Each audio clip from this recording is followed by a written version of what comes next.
Matthew chapter 18. At that time, the disciples came to Jesus and asked, "Who then is the greatest in the kingdom of heaven?" He called a little child to him and placed the child among them. And he said, "Truly I tell you, unless you change and become like little children, you will never enter the kingdom of heaven.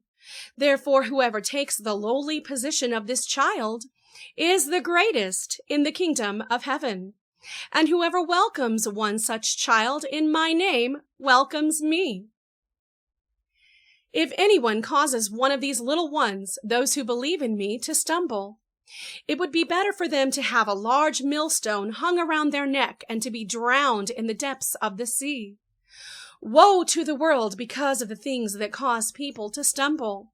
Such things must come, but woe to the person through whom they come.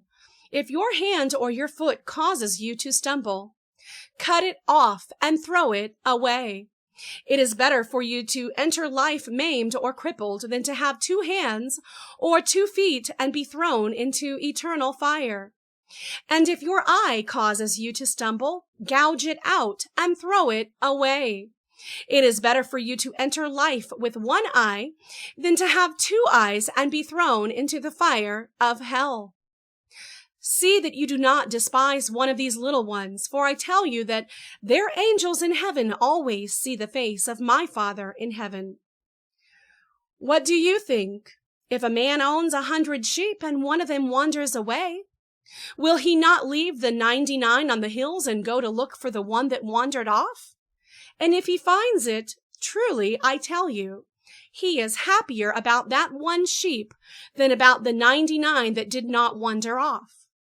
In the same way, your Father in heaven is not willing that any of these little ones should perish.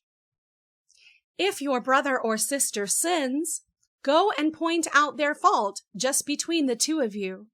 If they listen to you, you have won them over. But if they will not listen, take 1 or 2 others along, so that every matter may be established by the testimony of 2 or 3 witnesses. If they still refuse to listen, tell it to the church.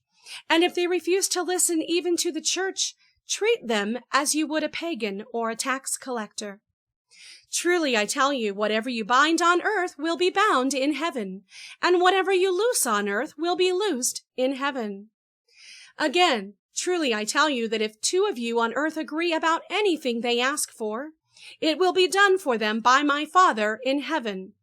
For where 2 or 3 gather in my name, there am I with them." Then Peter came to Jesus and asked, "Lord, how many times shall I forgive my brother or sister who sins against me? Up to 7 times?" Jesus answered, "I tell you, not 7 times, but 77 times. Therefore, the kingdom of heaven is like a king who wanted to settle accounts with his servants. As he began this settlement, a man who owed him 10,000 bags of gold was brought to him. Since he was not able to pay, the master ordered that he and his wife and his children and all that he had be sold to repay the debt. At this, the servant fell on his knees before him. "Be patient with me," he begged, "and I will pay back everything." The servant's master took pity on him, canceled the debt, and let him go. But when that servant went out, he found one of his fellow servants who owed him 100 silver coins. He grabbed him and began to choke him. "Pay back what you owe me," he demanded. His fellow servant fell to his knees and begged him, "Be patient with me and I will pay it back."